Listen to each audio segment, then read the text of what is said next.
My fiancée messaged her ex with photos of our daughter, but when she denied it all, a paternity test detonated the truth and destroyed us. Hey everyone, we spend so much time finding you the best stories. Please don't forget to hit that subscribe button, it really helps our channel. Now, let's start the story. I need to get this off my chest because I honestly don't know what else to do. My fiancée Sarah and I have been together for 4 years. We have a beautiful little girl, Lily, who's 2 years old. She's my world, my reason for everything. Sarah and I have had our ups and downs like any couple, but I thought we were solid. I mean, we were planning our wedding for next year, and I was ready to spend the rest of my life with her. But something happened a few weeks ago that flipped everything upside down. It's been eating me alive ever since. Let me start with some background. Sarah has an ex from before we got together. She's mentioned him maybe once or twice, but not in a way that ever raised any red flags. She said they had a messy breakup and that it was all in the past. I assumed they weren't in contact anymore, which seemed normal to me. Honestly, I never gave it much thought. Sarah never gave me any reason to doubt her. Until now. A couple of weeks ago, Sarah was in the shower and her phone buzzed. Normally, I wouldn't even look at it. I'm not the kind of guy to go through her phone or anything like that.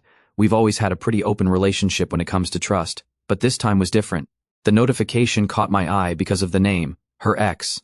I won't say his name here, but seeing it pop up on her screen made me freeze. My first thought was, why is he messaging her? I mean, we've been together for years, and as far as I knew, they hadn't talked at all during that time. Curiosity got the better of me, and I opened the message. It was a picture of Lily. It wasn't anything weird or inappropriate, just a cute picture of her smiling at the park, one we had taken during a family day out the week before. But seeing that photo sent to her ex made my stomach drop. It felt wrong. What really threw me off, though, was the chat history, or, more accurately, the lack of one. There were no messages before that photo, nothing, just the picture of Lily and a single response from him saying, "She's beautiful, bro." I sat there staring at the screen, trying to make sense of it. If they were just casually catching up, why would she delete the entire conversation? It didn't make sense. People don't just randomly send a picture of their kid to an ex without some sort of context or lead-up. The whole thing felt off. When Sarah got out of the shower, I decided to confront her about it. I didn't want to come off as accusatory right away, so I tried to stay calm. I showed her the message and asked, "Why are you sending pictures of Lily to your ex?" Her reaction was immediate. She got defensive, like really defensive. She grabbed her phone out of my hand and said, "It's not a big deal. We were just catching up." I asked her what they were catching up about, and why she felt the need to send him a picture of Lily. She said he had asked how life was going, and that he had been curious about Lily because he knew she had a child now. "That doesn't explain why you deleted the rest of the conversation," I said. Her face changed when I said that. She hesitated for a moment, then shrugged it off like it wasn't important. "I just didn't think you'd understand," she said. "That pissed me off." "Understand what?" I asked. "If it's nothing, why are you hiding it?" She rolled her eyes and said I was overreacting. That's when the argument started. I told her straight up that it wasn't okay for her to share pictures of our daughter with her ex behind my back. I asked her how she'd feel if I was sending pictures of Lily to one of my exes. She didn't really answer that. Instead, she flipped it around on me. "Do you even trust me?" she asked. "Are you really that insecure?" That comment hit me like a punch in the gut. Of course I wanted to trust her, but how was I supposed to trust her when she was hiding things from me? I told her that, and she just kept saying I was blowing things out of proportion. I asked her flat out if there was something going on between her and her ex. She got mad, like really mad. She started yelling, saying that I was being ridiculous and that I was turning a harmless conversation into something it wasn't. But the more defensive she got, the more suspicious I felt. I couldn't shake the feeling that there was more to this than she was letting on. Finally, I asked the question that had been eating away at me since I saw the message. "Is Lily mine?" Her face went pale. She stared at me like I had just slapped her. "How can you even ask me that?" she said, tears welling up in her eyes. "I don't want to ask it," I said. "But you're not giving me much of a choice. If there's nothing to hide, then why are you so afraid of being honest with me?" She started crying, saying that I was destroying our relationship, and that she couldn't believe I would accuse her of something like this, but at that moment I didn't feel like I could trust her anymore. That night, I told her I wanted a paternity test. She cried for hours. I sat on the couch trying to wrap my head around everything. She eventually came out of the bedroom, her face red and swollen from crying, and asked if we could talk. I said sure, but I was so emotionally drained that I wasn't sure how much I even wanted to hear. She sat down across from me and started talking about how much she loves me and how she'd never do anything to hurt me. She kept saying, I can't believe you're doing this. I can't believe you don't trust me. I did trust you, I said, but you're not exactly making it easy right now. You've been hiding things from me. How do you expect me to react? She didn't really answer. Instead, she shifted the focus to Lily. Lily is your daughter, she said. She loves you. How can you even question that? I told her I wasn't questioning how much I love Lily. That's never been the issue. What I'm questioning is Sarah's honesty. You've been lying to me, I said. Maybe not outright, but by hiding things, by deleting messages, that's the same thing as lying. You're the one who's making me question everything. Abra. At that point she got angry again. She stood up, crossed her arms and said, You're being ridiculous. This isn't about Lily. This is about your insecurities. You're just looking for a reason to pick a fight. That hit a nerve. I told her this wasn't about me being insecure. It was about trust. You've been sending pictures of our daughter to your ex. You've been talking to him behind my back. How is this my fault? She didn't answer. Instead, she started pacing the room, muttering about how she couldn't believe this was happening. I'm going to ask you one more time, I said. Why did you delete the rest of the conversation? Her answer this time was different. She said, I deleted it because I knew you'd react like this. You're always so quick to assume the worst. That made me pause. It wasn't an outright denial of anything, just an excuse for why she'd hidden it. If it was innocent, you wouldn't have had to delete it, I said. If you're telling me the truth, you'd have no reason to hide it. At this point she started crying again. But this time it felt different. It didn't feel like she was crying because she was hurt. It felt like she was crying because she was cornered. I can't believe you're doing this, she said through her tears. You're going to ruin everything. No, I told her. You're the one who's ruining everything. You're the one who made this mess, not me. After that conversation, things only got worse. Sarah started avoiding me entirely. She'd take Lily and disappear for hours, saying she was going to her mom's house or running errands. When she was home, she barely spoke to me. The tension was unbearable. A few days after that initial argument, I decided to dig a little deeper. I hate to admit it, but I went through her phone again. She had changed her password, which only made me feel more suspicious. I asked her about it, and she said, I need some privacy. You're clearly not respecting boundaries. Privacy? I asked. You're hiding something, and you know it.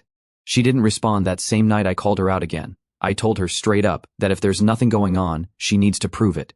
If you have nothing to hide, let me see your phone, I said. She refused.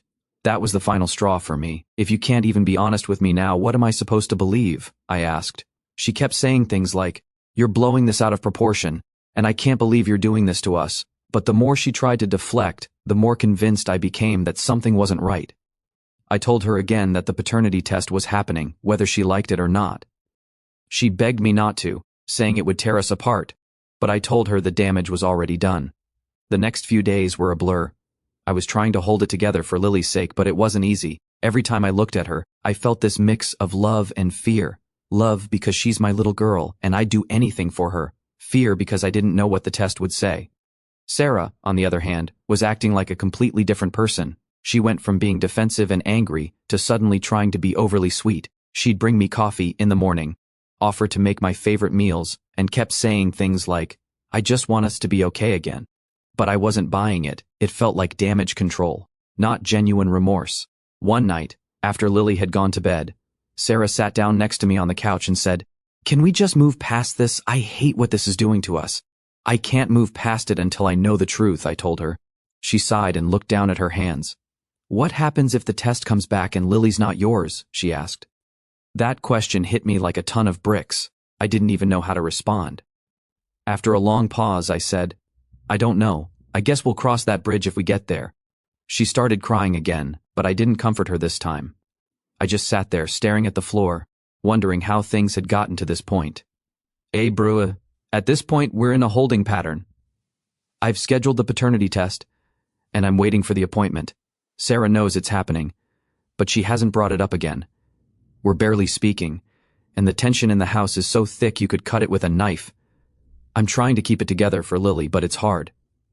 Every time I look at her, I feel this mix of love and heartbreak. I don't know what I'll do if the test comes back and she's not mine. Anyway, that's where things stand right now. I'll update when I know more. Update, Abrowe. The days leading up to the paternity test were some of the most emotionally draining of my life. The atmosphere at home was unbearable. Sarah and I were like strangers, walking past each other without a word. I'd catch her looking at me sometimes, her face a mix of sadness and anger, but I didn't have the energy to engage. I spent a lot of time with Lily. Every moment with her felt bittersweet, knowing that soon everything could change. We'd play with her favorite toys, watch her favorite shows, or just sit together while she babbled about things only a 2-year-old could understand. She has this way of looking up at me with these big, innocent eyes like I'm her entire world, and that's what made it so hard. At night, when Lily was asleep, I'd sit on the couch and just think. My mind was a constant storm of what-ifs. What if she wasn't mine? What if everything I thought I knew about my family was a lie? What if Sarah and her ex had been laughing at me behind my back this whole time? Sarah, for her part, kept to herself. She spent a lot of time in the bedroom with the door closed. I could hear her crying sometimes, but I didn't go to her. I felt like she had no right to my comfort after everything she'd done. The day of the test came quicker than I expected. I didn't tell Sarah what time I was going. I didn't want her to come with me. I needed to do this alone. When I got to the clinic, my hands were shaking. I couldn't believe this was my life now. I felt embarrassed just being there, like the staff could somehow tell I was doubting my own child. The nurse was kind, though. She explained the process, and reassured me that it wouldn't take long. The test itself was simple. They took a cheek swab from Lily. I had to bring her in, which was heartbreaking, and one from me. Lily thought it was funny, giggling when the swab tickled her cheek. I tried to smile back, but inside I felt like I was dying. After we left the clinic, I took Lily to the park. I needed to clear my head, and she needed to burn off some energy. Watching her run around, laughing and playing, I couldn't help but think, how could she not be mine? She looked so much like me, or at least I thought she did. Now every little feature had me second-guessing. When we got home, Sarah was waiting by the door. She looked like she hadn't slept in days. "Did you do it?" she asked. "Yeah," I said, brushing past her. She followed me into the living room, standing there while I got Lily settled with her toys. Finally, she said, "I wish you didn't go through with it." I didn't even look at her. "Well, I did," I said. Sarah sat down on the couch across from me, silent for a long time. Then she said, "What happens if she's not yours?" "I don't know," I admitted, "but we'll deal with that when the time comes." "Don't you love her?" she asked, her voice breaking. "Of course I do," I said, finally looking at her. "But this isn't just about Lily. This is about you, Sarah. You've been lying to me. You've been hiding things from me. How am I supposed to move past that?" She started crying again, but I didn't have it in me to comfort her. I just got up and left the room. The next few days were torture. Every time my phone buzzed, I felt a jolt of anxiety, wondering if it was the clinic with the results. Sarah and I still weren't speaking much, but she started trying to reach out in little ways, making me coffee in the morning, offering to help with stuff around the house, even trying to start casual conversations. I wasn't having it. I didn't want to pretend like everything was normal when it clearly wasn't. One night, a few days after the test, Sarah cornered me in the kitchen. "Can we please talk?" she asked. I sighed. "About what?" "About us. About what's happening." I leaned against the counter, crossing my arms. "Okay, talk." She hesitated, like she was trying to find the right words. Finally, she said, "I know I've messed up. I know I've hurt you. But I need you to know that I love you, and I love the life we've built together." I didn't say anything. She continued, "I made a mistake, a huge mistake. But that doesn't change how much I care about you, and it doesn't change the fact that Lily loves you and needs you." I finally spoke.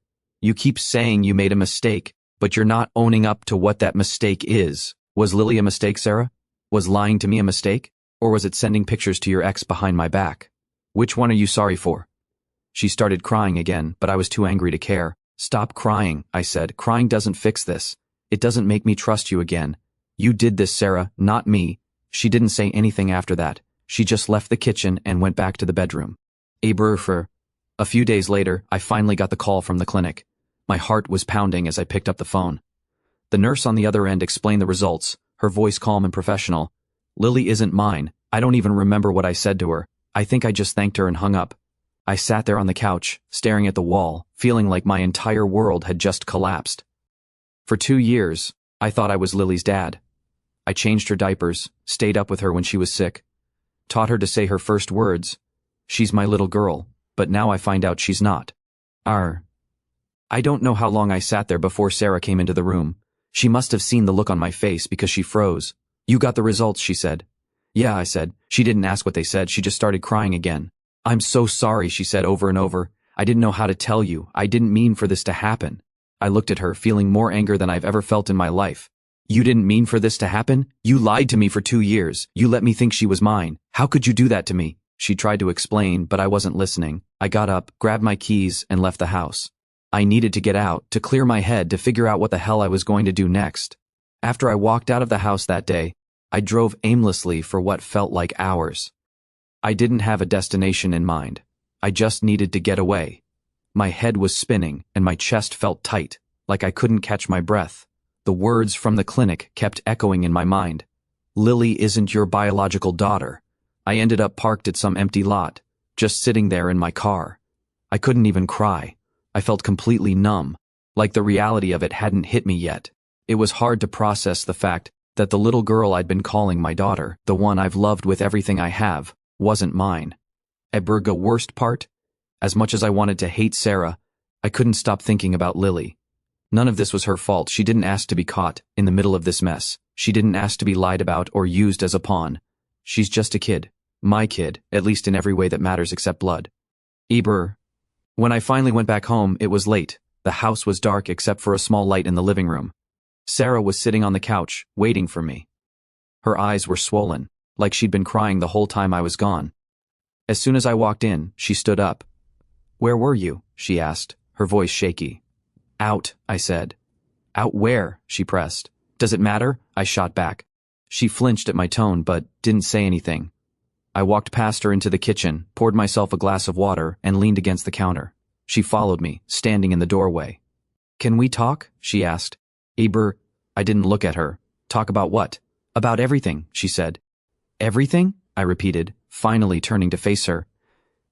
"You mean about how you lied to me for 2 years? How you let me think Lily was mine when you knew she wasn't? Do you want to talk about how you've been sneaking around, sending pictures of her to the guy who actually is her father?" She started crying again, which just made me angrier. "Stop crying," I said, my voice cold. "Crying doesn't fix this. It doesn't make what you did okay." I didn't mean for any of this to happen," she said through her tears. "I didn't know how to tell you. I was scared." "Scared of what?" I asked. "Scared I'd leave you? Scared you'd have to face the consequences of your actions? What were you scared of, Sarah?" She didn't answer right away. Instead, she looked down at her hands, like she couldn't meet my eyes. Finally, she said, "I was scared of losing you. I thought if I told you the truth, you'd leave me, and I didn't want to lose what we had." I laughed bitterly. "Well, congratulations, Sarah. You managed to lose me anyway. The next few days were a blur. I stayed in the house for Lily's sake. But I couldn't even look at Sarah. She kept trying to talk to me, but I shut her down every time. There was nothing she could say to make this better." Meanwhile, I was trying to figure out what to do about Lily. Legally, I had no rights to her, which broke my heart. I'd been her dad for 2 years, and now I was supposed to just walk away. How do you do that? How do you stop being someone's father just because a piece of paper says you're not? I reached out to a lawyer to see what my options were. He told me it would be complicated, especially since Sarah and I weren't married. If her biological father wanted to step in, there wouldn't be much I could do. The thought of her ex coming into Lily's life made me sick. This guy had been lurking in the background, hiding in plain sight, and now he might get to claim her as his own. I couldn't let that happen. One night, after Lily had gone to bed, Sarah and I had another argument. She came into the living room and sat down across from me, looking nervous. "We need to figure this out," she said. "Figure what out?" I asked, not bothering to hide the bitterness in my voice. "Lily," she said. "What's going to happen with her?" "She's your daughter," I said. "You figure it out." "She's our daughter," she said, her voice breaking. "No, Sarah," I said, my voice rising. "She's your daughter. She's your daughter and his daughter. You made sure of that the moment you decided to lie to me about who her father was." She started crying again, but I wasn't about to back down. "You don't get to play the victim here," I said. "You did this, you lied to me, you used me, and now you're expecting me to just forgive you and move on like nothing happened." "I don't expect you to forgive me," she said, her voice barely above a whisper. "I just don't want Lily to lose you." Her words hit me harder than I expected. As angry as I was at Sarah, I knew she was right. This wasn't just about me and her. This was about Lily, too. And no matter how much I hated Sarah for what she did, I couldn't bring myself to hate Lily. But I didn't know what to say, so I just sat there in silence. Eber, I don't know what's going to happen next. My heart feels like it's been ripped in half. I love Lily more than anything, but I don't know if I can keep pretending everything's okay. And as for Sarah, I don't think I'll ever be able to forgive her.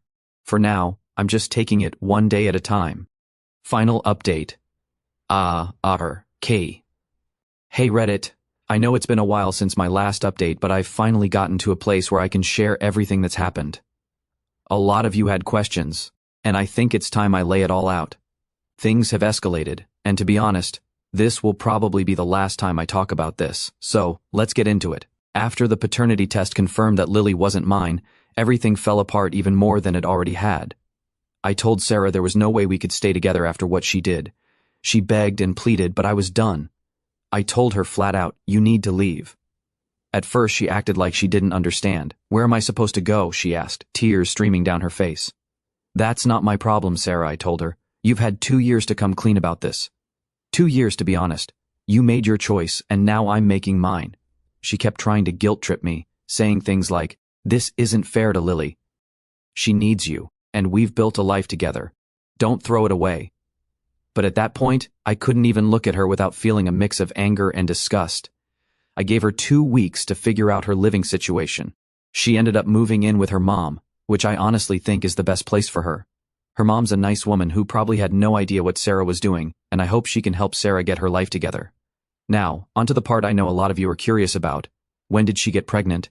And how did her ex fit into all of this? A few days after I told her to leave, Sarah came to me and said she wanted to clear the air before she moved out. She said she felt like she owed me the truth, which I found ironic considering how long she'd been lying. She admitted that during the first few months of our relationship, she was still seeing her ex on and off. Apparently, she was confused about what she wanted and couldn't decide between me and him. She described it as a phase where she was trying to figure out who was better for her. You were stable, she said. You had your life together. He didn't, but I didn't know if I was ready to give up on him yet. Hearing that made my blood boil. I asked her, so you were double dating us? Playing both sides to see who came out on top? She nodded, tears running down her face. I know it was wrong. I was selfish, and I wasn't thinking about how it would hurt you. Apparently, she found out she was pregnant about 4 months into our relationship. By then, she had already decided to cut ties with her ex and stay with me. When I asked her why she made that decision, she hesitated before answering. Because you were better for me, she said. He's a deadbeat, he's never had a stable job, and he doesn't take responsibility for anything. I knew I couldn't count on him to be a father, but you're kind, responsible, and financially stable. I knew you'd be a good dad. I couldn't believe what I was hearing. So you used me? I asked. No, she said quickly. It wasn't like that. I fell in love with you. I thought if I stayed with you, I could make it work. I thought you'd never find out. That last part hit me hard. She didn't stay with me because she loved me, at least not at first. She stayed because I was the better option. She stayed because I could provide a stable life for her and Lily while her ex couldn't. Ibra, you made me a second choice, I said. You didn't choose me because you wanted me. You chose me because I was the safer bet, she tried to argue, but I wasn't hearing it. I told her that her decision to stay with me under false pretenses wasn't just selfish, it was cruel. You had 2 years to tell me the truth. I said 2 years to let me know that Lily wasn't mine. Instead, you let me build my life around a lie. Ibra, since she moved out, I've been doing my best to move on. I still see Lily occasionally, but it's not the same. Sarah has been surprisingly cooperative about letting me spend time with her, which I appreciate, but it's bittersweet. Every time I look at Lily, I see the life I thought I had, the life Sarah took away from me. As for her ex, I haven't had any direct contact with him. Sarah claims he still doesn't know that Lily is his, and honestly, I'm torn about what to do. On one hand, I feel like he has a right to know. On the other hand, I don't trust him to be a good father. If Sarah's description of him is accurate, he's not someone I want anywhere near Lily. A lot of people have asked me if I'd consider fighting for custody. The truth is, I don't know if that's even possible. Legally, I have no claim to Lily, and emotionally, I'm not sure if I could handle the constant reminders of what Sarah did. But I love Lily. She'll always have a piece of my heart, even if I'm not her biological dad. So, where do I go from here? Honestly, I'm still figuring that out. Therapy has been a huge help in processing everything, and I'm starting to rebuild my life one step at a time. I've reconnected with some old friends and started focusing on hobbies I'd neglected. It's not much, but it's a start. As for Sarah, I wish her the best, but I don't see any path forward where she's a part of my life. I can't forgive her for what she did, and I don't think I ever will. She didn't just betray me, she betrayed Lily too. She made decisions that will affect all of us for the rest of our lives, and now she has to live with the consequences. A thank you to everyone who's followed this story and offered support along the way. Writing all of this out has been a strange but cathartic experience. I never thought I'd be one of those people spilling their personal drama on the internet, but here we are. To those who've been in similar situations, stay strong. It's not easy, but you'll get through it. And to everyone else, take care of the people you love and don't take trust for granted. That's all I've got for now. Thanks for listening, Reddit.